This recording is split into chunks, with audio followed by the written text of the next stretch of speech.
Olá, eu sou Ricardo Kanashiro e hoje eu quero falar, dando sequência a esses temas de sintoma e reflexão, sobre questões relacionadas ao joelho. Muitas vezes aparece aqui alguma pessoa que está com um problema no joelho, ou não consegue dobrar o joelho, ou o joelho está meio fraco. E aí algumas vezes uma sessão de microterapia já ajuda, ou às vezes uma constelação familiar já pode esclarecer muito alguns elementos que estavam contidos nessa questão do joelho. Mas tem outras questões que podem ser mais naturalmente exploradas ou desenvolvidas, criando uma boa reflexão e ajudando já a entender e a criar um processo de reequilíbrio em relação à questão do joelho.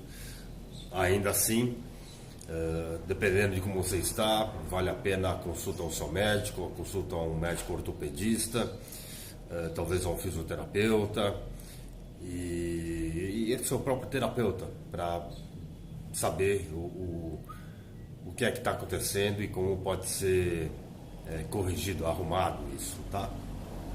Mas algumas coisas relacionadas ao joelho, para mim, tem a ver com a capacidade de ceder, de se flexibilizar. Uma das coisas que as questões, os problemas que acontecem no joelho causam como impedimento é a dificuldade de dobrá-lo. Então isso faz pensar na dificuldade que nós podemos estar vivendo ou sentindo de nos dobrar diante de algo, de sermos talvez mais humildes ou mais flexíveis, ou talvez um momento peça de nós uma maior rigidez e maior firmeza num posicionamento. Então isso pode se referir ou algum comprometimento, alguma dificuldade que a gente tenha em dobrar o joelho e com isso a gente não quer dobrar o joelho, ou alguma fraqueza que pode estar acontecendo com o joelho e parece que naturalmente, de vez em quando, caminhando, subindo a escada, a gente sente que ele fraqueja. E pode estar se referindo a essas duas questões que criam entre si uma oposição. Uma é o excesso de flexibilidade, essa flexibilidade que nos faz ceder, e às vezes ceder demais às situações ou às pessoas, faz com que nós sejamos muito submissos, estejamos muito submetidos à razão ou à autoridade de outras pessoas. Ou talvez tenha a ver com a resistência a isso, com a rebeldia, com o ato de se rebelar contra aquilo que a gente considera que seja uma autoridade ou um excesso de pressão e subjugação que nós podemos estar sentindo. É como um pedido ou uma declaração de basta, chega, né? Não vou me submeter mais. Então, tente perceber que tipo de dinâmica está ocorrendo. Principalmente, de novo, aquela dica, tente voltar à memória alguns instantes antes de começar a questão do joelho, algum período antes, alguns dias antes, uma semana antes, que situação desconfortável aconteceu, que forçou a sua flexibilidade ou estimulou a sua resistência.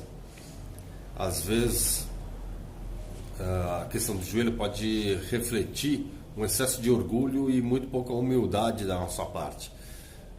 E talvez a gente tenha que se dar conta disso, tenha que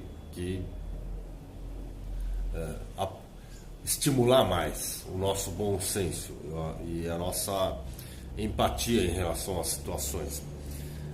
Às vezes a questão do joelho pode surgir porque eu não quero aceitar alguma crítica que eu sinta que vai causar em mim um senso de desvalorização, ou eu vou parecer desvalorizado diante da pessoa que quer fazer uma crítica ou das pessoas que estão ao meu redor. Ou pode refletir um sentimento de indignação com aquelas pessoas que o tempo todo querem estar certas ou têm muita convicção naquilo que estão dizendo e acabam impondo as suas razões e motivos no meio e tentam nas pessoas, tentam dominar, ser dominantes nas pessoas.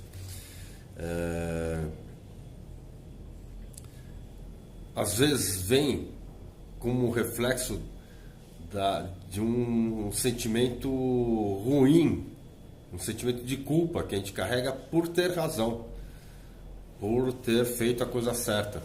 E de algum jeito, por causa da reação do meio, a gente se sente culpado de ter, de alguma forma, se destacado em relação a isso.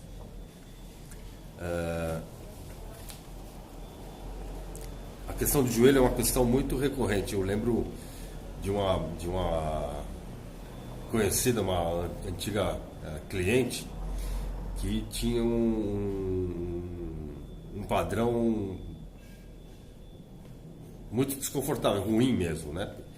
Ela, às vezes, dependendo do período de vida que ela estava vivendo, ela caminhando na rua sentia tanto fraquejamento no joelho que ela despencava e acabava entortando o joelho, entortando o tornozelo e sendo obrigada a ficar às vezes imobilizada e às vezes em repouso em casa por causa disso. E malucamente, não era por falta de condicionamento ou de atividade física, era uma pessoa com um senso de atividade bom, praticava atividade física umas 2, 3 vezes por semana e ainda assim algo na musculatura não conseguia criar reforço suficiente para prevenir essas quedas.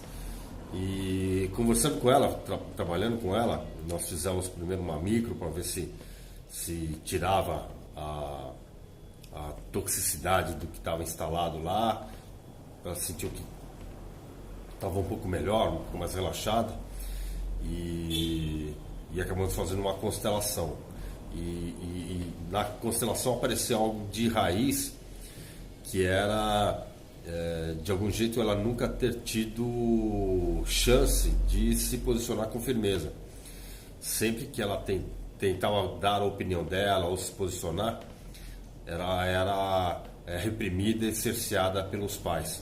E ambos os pais tinham um efeito muito autoritário sobre a vontade dela, as decisões que ela queria tomar. E não importava se era no período da infância ou já no período de adulta, né? Porque até em período de faculdade ela passava por essa dificuldade com relação a eles. E por isso ainda hoje em dia adulta, com 30 e poucos anos, sofria com essa fraqueza, né?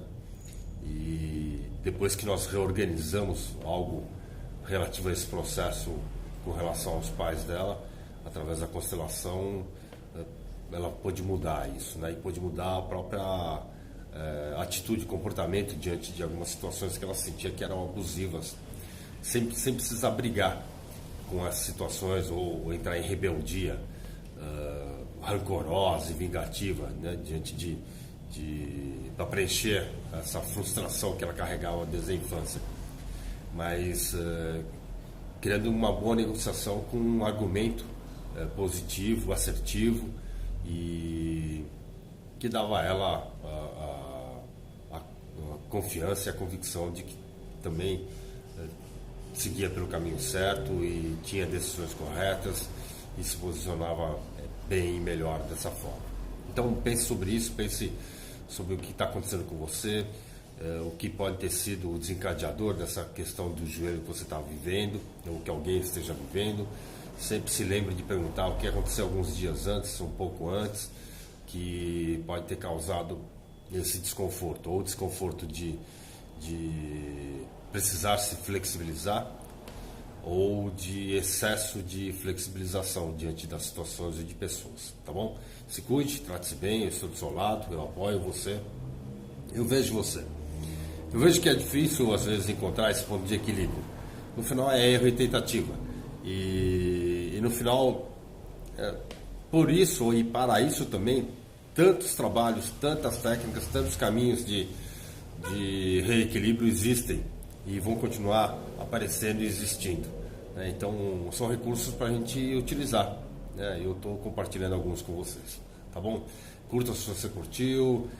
Se você quiser, deixa um recado, canachiro@dcam.com.br. Compartilhe, assine o canal Ricardo Canachiro no YouTube. Até a próxima. Muito obrigado.